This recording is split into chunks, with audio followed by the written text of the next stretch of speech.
जय माता दी, जय माँ कामाख्या, जय श्री महाकाल महाराज। कामख्ये वरदे देवी नील पर्वतवासिनी त्वं देवी जगत माता योनि मुद्रे नमस्तुते। कामख्ये काम संपन्ने कामेश्वरी हर प्रिये काम नाम देहि में नित्यम कामेश्वरी नमस्तुते। काम दे काम रूपस्ते शुभगे सुर सेविते करोमि दर्शन देव्याम सर्व कामार्थ सिद्धे। ओम महेशाणी महामाये चामुंडे मुंडमालिनी आयु आरोग्य ऐश्वर्य देहि में देवी परमेश्वरी। ओम मृत्युंजय महादेव त्राहि माम शरणागतम जन्म मृत्यु जरा व्याधि पीड़ितम कर्म बंधने ही। देव राधा ट्रस्ट सत्यवाणी चैनल परम पूज्य सीए डॉक्टर अशोक कुमार गुप्ता गुरु जी। बहुत से मनुष्य YouTube पर आध्यात्मिक ज्ञान को ढूंढते हैं कि कहीं ना कहीं से अपने को कुछ न कुछ तांत्रिक ज्ञान प्राप्त हो जाए। कुछ ओझा लोग होते हैं, कुछ पंडे पुजारी, मान लो जिसको अभी गुरु मिला ही नहीं है और वास्तव में उसने किसी गुरु की सेवा की ही नहीं है, तो वो YouTube से फेसबुक से, मान लो जितने भी ऐप चलते हैं, इंस्टाग्राम से कुछ न कुछ मंत्र को उठा करके उसका अपनी जिंदगी में प्रयोग करने लगता है, जिससे उस व्यक्ति को, उस पंडे पुजारी को साइड इफेक्ट होता है। तो ऐसा बिल्कुल भी नहीं करना चाहिए, क्योंकि जितने भी मंत्र होते हैं अगर आप गुरु के मुख से लेंगे, गुरु के द्वारा लेंगे, तो उसका सकारात्मक, मान ले पॉजिटिव इफेक्ट जिंदगी में आता है। और जितने भी आप अपने मन मने से YouTube से, फेसबुक से, इंस्टाग्राम से या कहीं और 10 रुपए की किताब भी आपने खरीद ली, जहाँ 200 रुपए की आपने किताब खरीद ली, उस किताबों से अगर आप किसी तरह की कोई भी क्रिया का प्रयोग करते हैं तो उसका रिजल्ट 100% उल्टा ही आता है। और मनुष्य को मालूम नहीं चलता है कि इसका उल्टा रिजल्ट क्या आता है। धीरे धीरे उसकी जिंदगी बर्बाद होने लगती है। घर में लड़ाई झगड़ा आए दिन होता रहता है। बहुत से मंत्र, मान लो आपने YouTube से वो मंत्र पढ़ना चालू कर दिया, जपना चालू कर दिया और उसका अनुष्ठान करना चालू कर दिया, और क्योंकि उसका गुरु ही नहीं है, मान लो सिर ही नहीं है,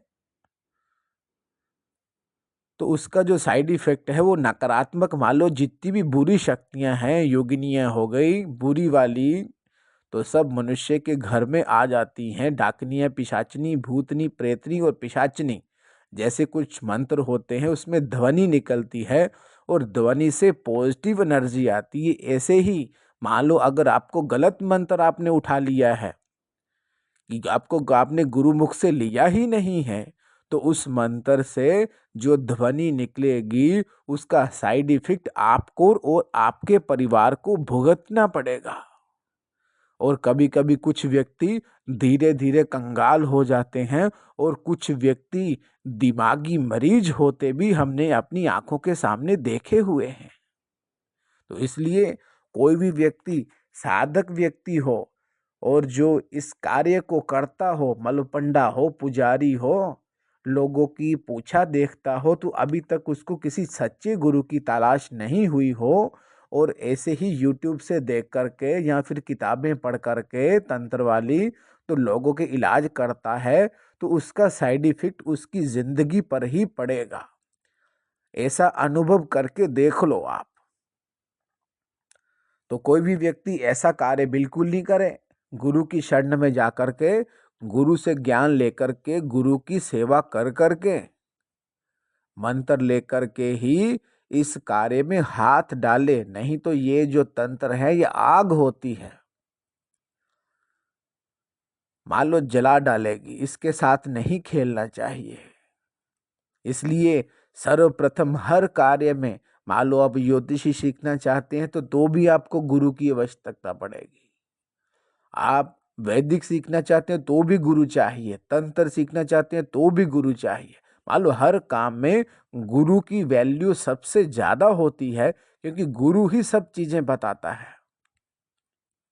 और बहुत से मनुष्य अहंकार करते हैं कि मैं बहुत उपवास करता हूं, मैंने इतने वर्षों से सिर्फ केवल फल ही फल खा है, तो इससे क्या सिद्धियां आती हैं क्या? इससे नहीं सिद्धियां आती। ये तो सिर्फ मनमुखी चाल है कि अपने मन से ही पूजा कर ली, अपने मन से ही, अपनी भावनाओं से ही पूजा कर ली। ऐसे पूजा नहीं करनी चाहिए। कभी भी मनमुखी चाल नहीं चलनी चाहिए।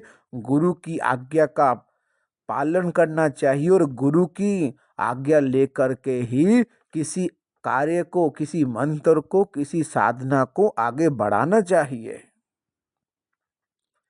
गुरु को उपदेश लेना चाहिए, फिर गुरु को साथ रख करके आप जो भी साधना करेंगे उस साधना में आपको सफलता मिलेगी और आपका और आने वाले लोगों का आप कल्याण कर पाएंगे। ऐसे कल्याण नहीं होता है। और इसके जो मुख्य पड़ाव होते हैं, जो भी व्यक्ति इस तंत्र लाइन में है, सबसे पहले परम पिता परमात्मा भगवान शिव का ज्यादा से ज्यादा जप करना चाहिए। जितना आप शिव की पूजा करेंगे, शिव की पूजा करने से आपको गुरु प्राप्त होते हैं। फिर उसके बाद दूसरा स्टेप रहता है माँ आदि शक्ति, माता महाकाली, इसका भी पूजन करना चाहिए। फिर उसके बाद जो आपके कुल के पितृ हैं उनका भी पूजन करना चाहिए। हम बार बार हर वीडियो में यही बताते हैं कि कुल की देवी देवता, कुल के पितृ, इष्ट देवता, ग्राम देवता और स्थान देवता, ये तो 3 4 5 मुख्य चीजें हैं। इनका पूजन आपको करना ही करना पड़ेगा। अगर और गहराई में चले जाएं तो मान लो कि अगर आप पितरों की पूजा नहीं करते हैं, तो मान लो कभी आपके कुछ पूर्वज रहे होंगे जो देवी देवताओं की आराधना करते होंगे। मान लो किसी आपके पूर्वज ने, किसी पितर ने मान लो देवी काली की आराधना की होगी, भगवान शिव की पूजा की होगी, हनुमान जी की पूजा की होगी,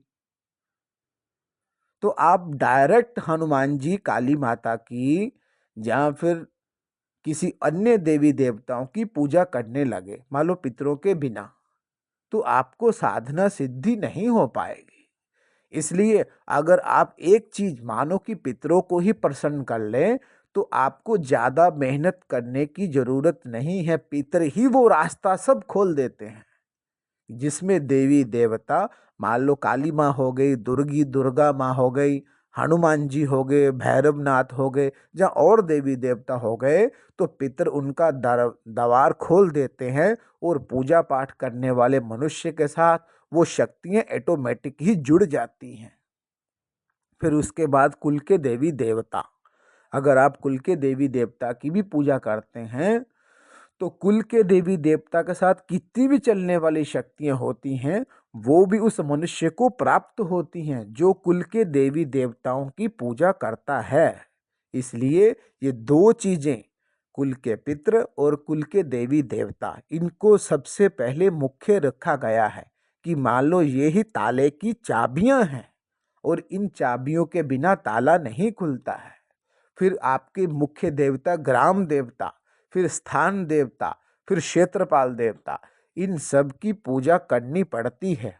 और ये सब पूजा का विधान गुरु ही बताता है। बिना गुरु के कोई भी साधना नहीं करनी चाहिए। अपन बार बार आपसे बोल रहे हैं, ये जो आप साधना करते हैं, साधना माने तो देवी देवताओं का साक्षात्कार, और साक्षात्कार करवाने के लिए गुरु के बिना आपको कोई भी साक्षात्कार नहीं हो सकता है।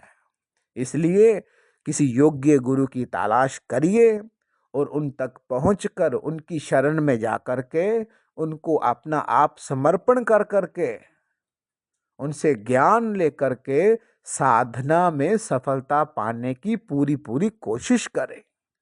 जय माता दी, जय माँ कामाख्या। माँ भगवती आपका कल्याण करे। जो भी साधक व्यक्ति बहुत सालों से तपस्या कर रहा है, पाठ पूजा कर कर के उसको कुछ भी हासिल नहीं हो रहा है, वो देव राधा ट्रस्ट से संपर्क करके परम पूज्य सीए डॉक्टर अशोक कुमार गुप्ता जी के माध्यम से अपनी जन्म पत्रिका दिखा करके अपने इष्ट का निर्धारण करवा करके कैसे कुल देवी देवता को प्रसन्न करना है, कैसी उनकी कृपा मिलती है, कैसे पितरों की कृपा मिलती है, कैसे क्षेत्रपाल देवता की कृपा मिलती है, ये सब जो भी A to Z चीज़ सीखना चाहता है तो वो इनसे संपर्क करके अपना जो भी शंका समाधान है वह करवा सकता है और सिद्धियां प्राप्त कर सकता है। जय माता दी, जय माँ कामाख्या। माँ भगवती आपका कल्याण करे। काली काली महाकाली काली के पापनाशिनी, खड्ग हस्ते मुंड हस्ते काली काली नमस्तुते।